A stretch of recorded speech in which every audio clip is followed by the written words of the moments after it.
Hello students, आज से नया चैप्टर सारणिक अर्थात डिटर्मिनेंट्स प्रारंभ करते हैं। अपन इसको शुरू कर रहे हैं। पिछला जो आपव्यू था वो इससे ही रिलेटेड है। लगभग कुछ संक्रियाएं वगैरह आपव्यू ही जैसी लगेगी और आपव्यू अर्थात मैट्रिक्स का इन्वर्स भी अपन सारणिक से ज्ञात करेंगे। पिछले जो दो क्लासें अपन ने ली हैं उनमें आपव्यू का इन्वर्स अर्थात मैट्रिक्स का जो प्रतिलोम था वो अपन ने ज्ञात करना सीखा था पंक्ति रूपांतरण से, संक्रियाओं से। इसमें भी सीखेंगे, इसके चैप्टर में आगे आएगा। तो आज सारणिक के कुछ सूत्र हैं, कुछ नियम हैं, वो लिखवा रहा हूँ, उन्हें नोट कर लें। तो ये सारणिक के कुछ नियम हैं। पहले तो यहाँ समझ लो सब लोग सारणिक को दर्शाते कैसे हैं। आपव्यू अर्थात मैट्रिक्स को इस तरीके से अपन ने रिप्रेजेंट किया था। ध्यान है, सारणिक को आप ऐसा दर्शाएंगे। ये सारणिक का निशान हो गया डिटर्मिनेंट्स का। इनके बीच में जो अवयव लिखे रहेंगे वही A11, A12, A13, A21, A22, A23 और A31, A33, A32, A33। A11 अर्थात पहली रो का पहला अवयव, A23 मतलब दूसरी रो का तीसरा अवयव। पहले जो नंबर लिखा रहता है वो रो का है, ठीक है ना। A31 तीसरी रो का पहला अवयव, A32 तीसरी रो का दूसरा अवयव। समझ गए? ये आपव्यू अर्थात मैट्रिक्स में अपन ने समझा था। अब यहाँ सारणिक में समझना। तो यदि किसी सारणिक के पंक्ति या स्तंभ के सभी अवयव शून्य हैं तो सारणिक का मान क्या होगा? शून्य। ध्यान देना, सारणिक को हल कैसे करते हैं वो समझना, मान कैसे निकालते हैं वो सब सिखाऊंगा। अभी समझो, अगर जैसे हो गया कोई एक सारणिक दिया 5, 7, 9, 0, 0, 0, 4, 3, 1।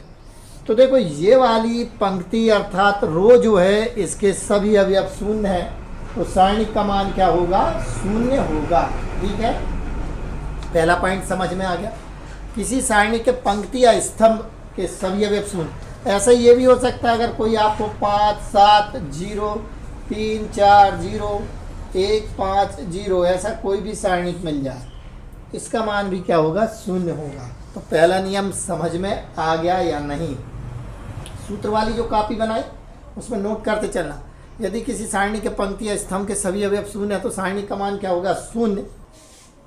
चलिए सेकंड नियम, किसी सारणी की पंक्तियों या स्तंभों को आपस में बदल दिया जाए तो सारणिक के मान में कोई परिवर्तन नहीं आता है, अपरिवर्तित रहता। समझना, जैसे एक सारणिक ले लिया 1, 5, ऋण 3, 7, 2, 4, 9, 8, 5, ये हो गया। अब इसकी पंक्ति को स्तंभ बना दो और स्तंभ को क्या बना दे? पंक्ति। तो कोई अंतर नहीं आएगा। 1, 5, ऋण 3, ये 7, 2, 4, ये अपन ने पंक्ति को स्तंभ बना दिया।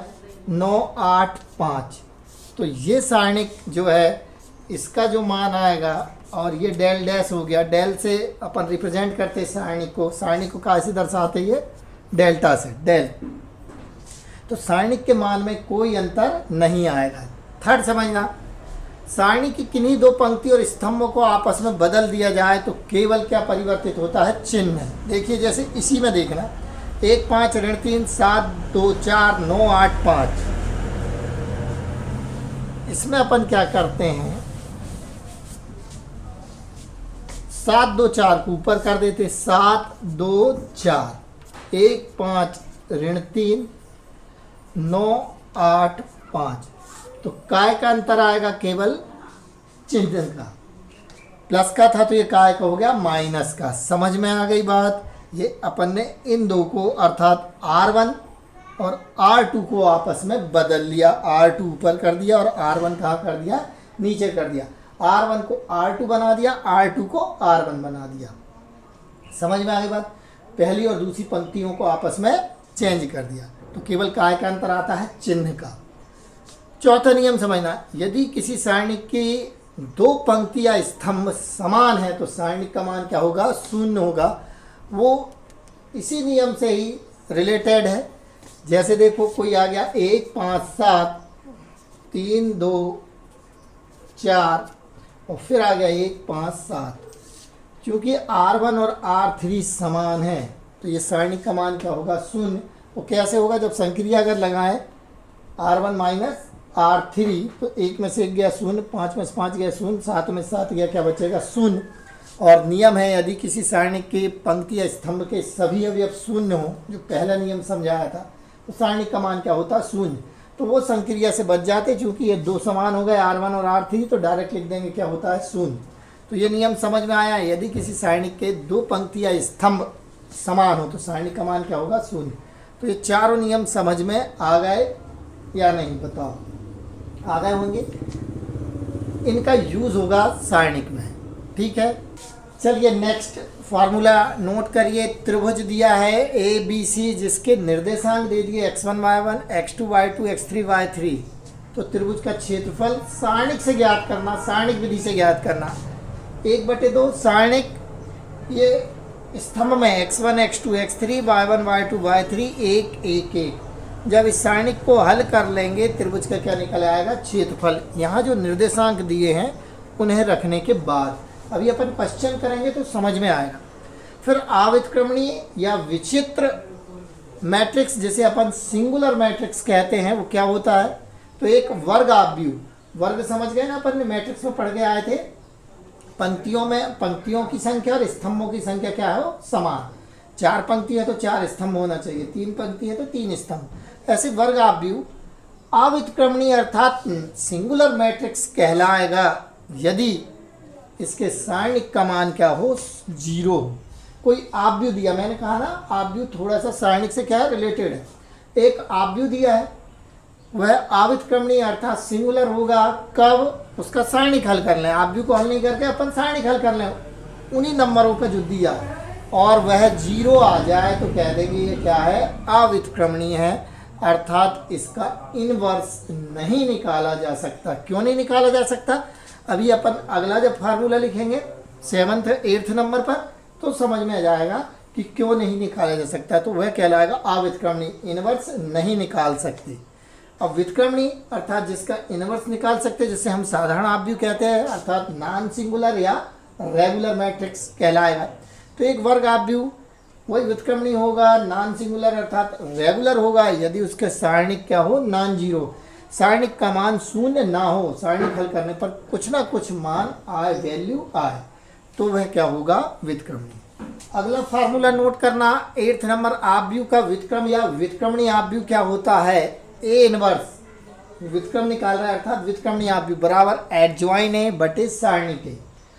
आव्यूह का अपन निकालेंगे एडजॉइन। एडजॉइन क्या होता है? सहखंडज कैसे निकालते वो सिखाएंगे जब आएंगे क्वेश्चन। और सारणिक, सारणिक जैसे हल करेंगे वही अभी बताया था ना, अगर सारणिक का मान शून्य हो जाए, बटे में शून्य न जाए, बटे में कोई संख्या का मान शून्य जाता तो उत्तर क्या होता है? अनंत। इसलिए अपन ने लिखा था कि वह कैसा मैट्रिक्स होता है? अव्युत्क्रमणीय होता है। लिखा था ना सिंगुलर मैट्रिक्स होता है। तो अभी जो मैंने बताया था वही। तो ये समझ में आ गए होंगे, ये नोट कर लो। इतने ही फार्मूले आपको लगने हैं सारणिकों को हल करने में, डिटर्मिनेंट्स को हल करने में, इन्हें नोट करो। चलिए आज का पहला क्वेश्चन लेते हैं अपन। सारणिक को कैसे हल करते हैं, ये 2x2 का है। फिर अपन 3x3 के कैसे करते हैं सब सिखाता हूँ, बहुत इजी है। तो पहला ये सारणिक दिया है 2 4 ऋण 5 ऋण 1 का मान ज्ञात कीजिए। चलो हल स्टार्ट करते, कैसे करना देखिए। सारणी को काय से रिप्रेजेंट करते, ये डेल से बताया था। ये लिख लिया 2 4 ऋण 5 ऋण 1।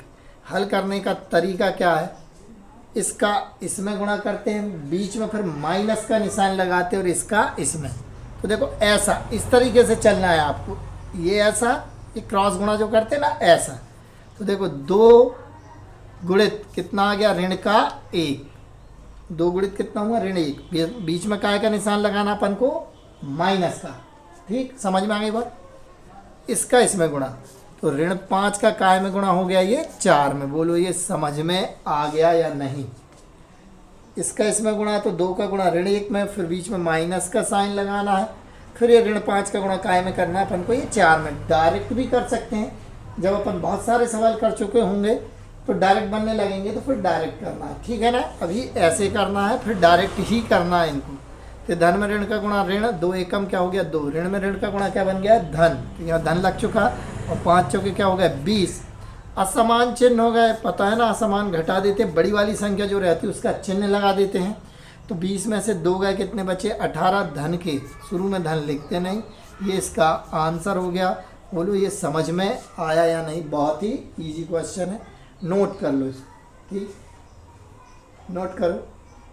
चलिए अगला क्वेश्चन, सारणिक cos theta minus sine theta, sine theta cos theta का मान ज्ञात कीजिए। आप लोग कर सकते हैं, पहले करके बताएं। जो ऑनलाइन देख रहे हैं वीडियो को पॉज करें और करके बताएं, और आप लोग अभी करके बताएं, मैं चेक करता हूँ। ठीक है, अब यहाँ मिला है, देखो किस किसने सही कर लिया। हल देखें, डेल अर्थात सारणिक बराबर हो गया cos theta minus sine theta, और साइन थीटा कॉस थीटा। क्या बताया था नियम हल करने का? इसका इसमें गुणा, तो कॉस गुणित कॉस, कॉस स्क्वायर लिख सकते हैं।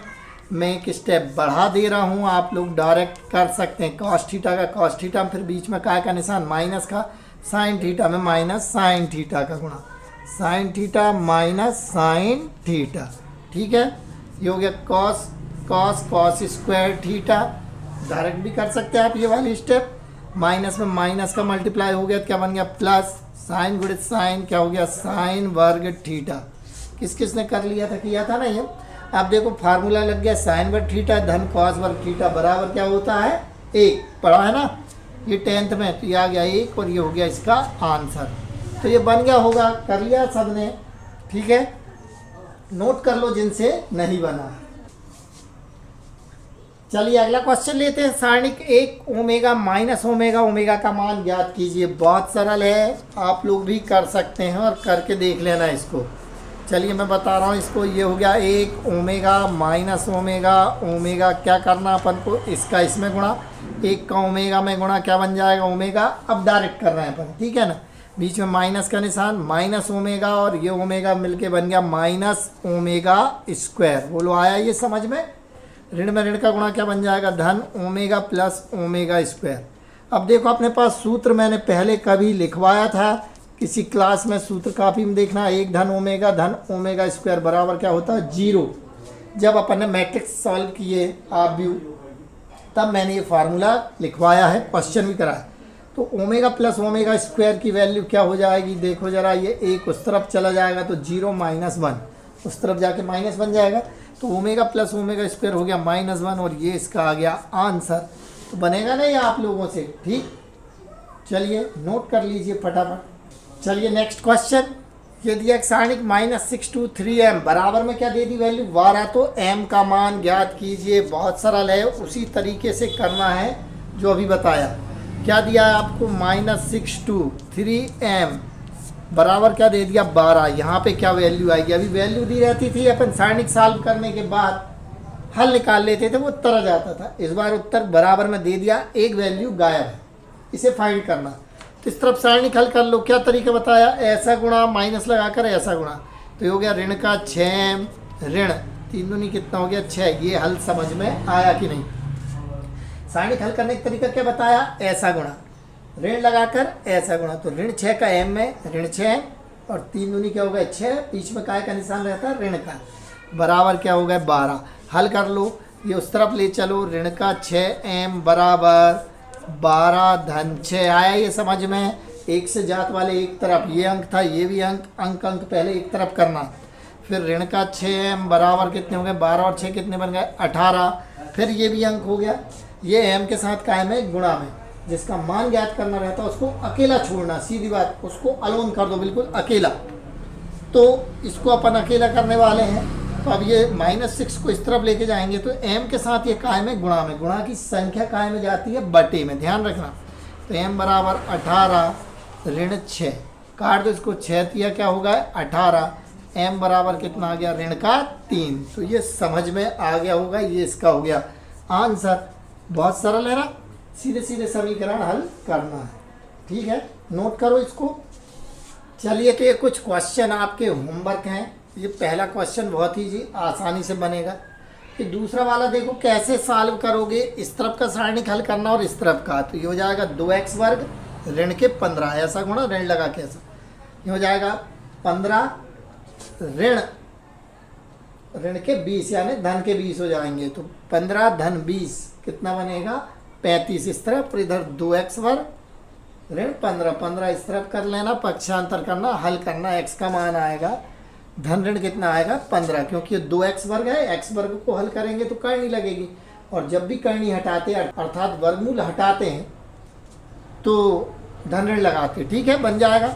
ऐसे इसको सॉल्व करना, ये अभी बताया उस टाइप से, और इसको भी, इसमें उत्तर कितना लाना 1, इन सब के आंसर लिख दिए हैं, इसमें लाना आपका 1। कैसे करोगे, x वर्ग माइनस लगा के x ऋण 1 का x धन 1 में गुणा, यहाँ पे अपने को टप का सूत्र लग रहा है, अर्थात काय का लग रहा है, a ऋण b a धन b, a वर्ग ऋण b वर्ग, वो भी लगा सकते हैं, या गुणा कर लेना, बीच में माइनस लगा रहेगा उसका ख्याल रखना, कट जाएंगे, उत्तर कितना आ जाएगा 1, प्रूव्ड हो जाएगा। तो ये आप लोगों को करना, नहीं बने तो पूछ लेना। जो लोग ऑनलाइन पढ़ रहे हैं वो आई बटन डाल रहा हूँ मैं, आई बटन में पिछले वीडियो उनको देखना, और यदि आप प्रतिलोम त्रिकोणमिति हल करना चाहते हैं तो उसके पूरे वीडियो डलें, पहले वीडियो से देखेंगे तो वो चैप्टर पूरा बन जाएगा। आप मैट्रिक्स पढ़ना चाह रहे हैं तो मैट्रिक्स अर्थात आप भी जो है उसके भी वीडियो डले, मगर पार्ट 1 से ही देखना चालू करना तो आपको सब बनेगा। और इसी प्रकार आप सारणिक स्टार्ट किया, ये इसका पहला वीडियो था।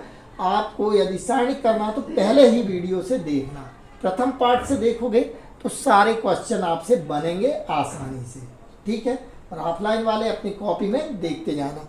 तो चैनल को बेल आइकॉन के साथ कर लेना सब्सक्राइब, और दोस्तों के साथ शेयर कर दो, और ग्रुप बनाकर पढ़ाई करो। अगली क्लास में मिलेंगे, कुछ क्वेश्चन और लेंगे सारणिक के। जय हिंद।